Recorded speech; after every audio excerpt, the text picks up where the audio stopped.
Good morning guys. आज हम 13 अगस्त 2022 का करंट अफेयर आप सभी के लिए लेकर आए हैं। तो चलिए फटाफट से स्टार्ट करते हैं वीडियो को।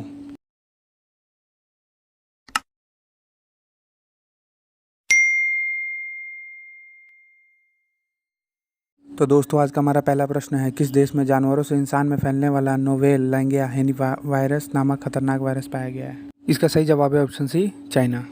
फ्रेंड्स, आइए इसके बारे में ज़रा डिटेल में जानते हैं। यह वायरस कथित तौर पर पूर्वी चीन में ज्वर के रोगियों के गले के स्वैब के नमूनों में पाया गया है। ये वायरस पहली बार 2018 में शेडोंग और हेनान के पूर्वोत्तर प्रांतों में पाया गया था। यह एक जूनोटिक वायरस है जो चूहे के जैसे छोटे कीटभक्षी स्तनधारियों से फैला है।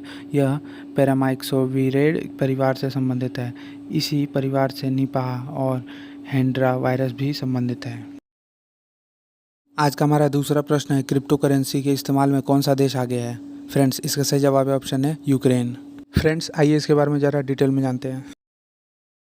क्रिप्टो करेंसी में यूक्रेन सबसे आगे। कोरोना महामारी के दौरान दुनिया भर में क्रिप्टो करेंसी का इस्तेमाल बहुत बढ़ा है। भारत में भी बड़ी संख्या में लोगों ने इसे डिजिटल मुद्रा में निवेश किया। 2021 में 7.3% भारतीय आबादी के पास क्रिप्टो करेंसी था। संयुक्त राष्ट्र की व्यापार एवं विकास संस्था UNCTAD ने एक रिपोर्ट में कहा कि क्रिप्टो करेंसी रखने वाली आबादी की हिस्सेदारी के लिहाज में शीर्ष 20 अर्थव्यवस्थाओं में से 15 विकासशील अर्थव्यवस्था भी शामिल है। क्रिप्टो करेंसी के मामले में टॉप 3 देश कौन कौन से हैं फ्रेंड्स? इस पहले नंबर पर यूक्रेन, दूसरा रूस, तीसरा वेनेजुएला। इस सूची में भारत 7वें स्थान पर है, जबकि पाकिस्तान 15वें स्थान पर है। आज का हमारा तीसरा प्रश्न है, हाल ही में पशुओं को लंपी स्किन रोग से बचाने के लिए स्वदेशी वैक्सीन लंपी प्रोवैक किसने लॉन्च किया है? फ्रेंड्स, इसका सही जवाब है ऑप्शन बी, नरेंद्र सिंह तोमर, जो कि हाल ही में हमारे नए कृषि मंत्री हैं। आइए इसके बारे में ज़रा डिटेल में जानते हैं। पशुओं को लंपी स्किन रोग से बचाने के लिए कृषि और किसान कल्याण मंत्री नरेंद्र सिंह तोमर द्वारा स्वदेशी वैक्सीन लंपी प्रोवैक लॉन्च किया गया है। 2019 में इस बीमारी के भारत में प्रवेश करने के बाद से ही अनुसंधान संस्थान वैक्सीन विकसित करने में लगे हुए हैं। श्री तोमर ने कहा कि वैज्ञानिकों ने इसे एक चुनौती के रूप में स्वीकार किया और कम समय में सीमित परीक्षणों के बाद 100% प्रभावी टीकाकरण विकसित किया जो सभी मानकों को पूरा करता है। लंपी स्किन रोग, यह वायरस कैप्रीपॉक्स वायरस के कारण होता है। यह आनुवंशिक रूप से वायरस के परिवार से संबंधित है जो गोटपॉक्स और चेचक का कारण बनता है। यह मुख्य रूप से मवेशियों और भैंसों को रक्त पोषक कीड़ों के माध्यम से संक्रमित करता है। वजन कम होना, बुखार, मुंह के छाले और दूध उत्पादन में कमी, ये सभी का लक्षण है जो जानवरों में संक्रमण के तुरंत बाद दिखाई देते हैं। आज का हमारा चौथा प्रश्न है, किस भारतीय राज्य ने बुनकरों को लाभान्वित करने के लिए नेतन्ना बीमा योजना शुरू की है? फ्रेंड्स, इसका सही जवाब है ऑप्शन डी, तेलंगाना ने। फ्रेंड्स, आइए ज़रा डिटेल में जानते हैं।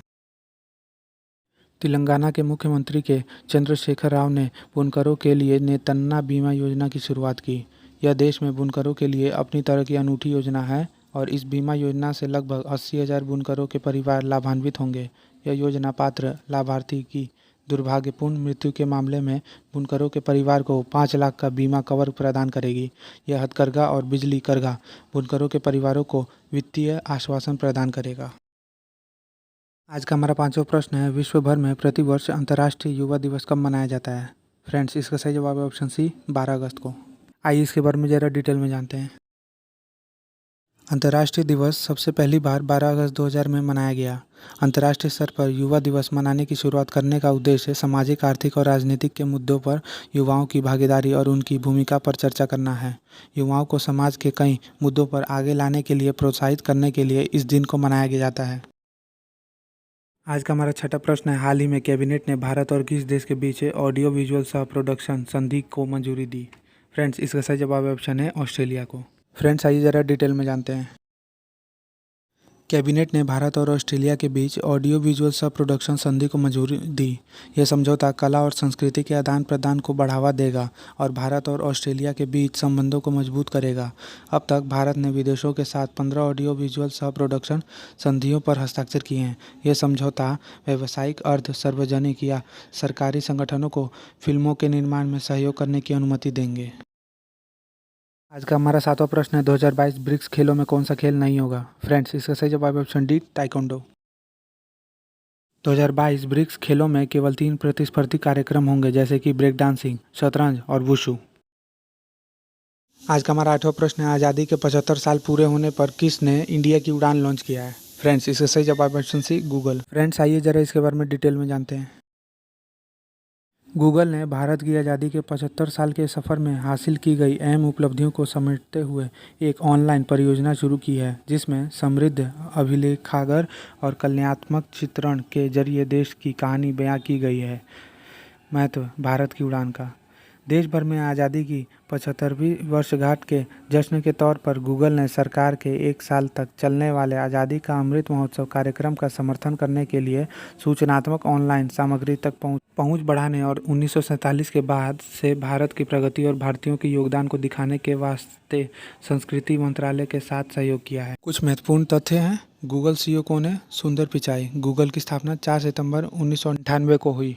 गूगल मुख्यालय माउंटेन व्यू, कैलिफोर्निया, संयुक्त राज्य में स्थित है।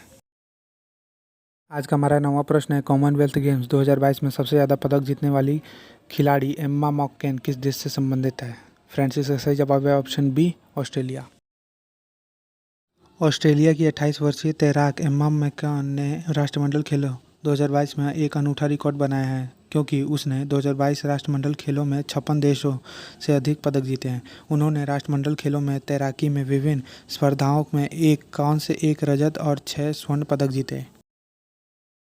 आज का हमारा 10वां और आखिरी प्रश्न है, मानवता की सेवा के लिए लद्दाख के सर्वोच्च नागरिक सम्मान से किसे सम्मानित किया गया है? फ्रेंड्स, इसका सही जवाब है ऑप्शन डी, दलाई लामा को।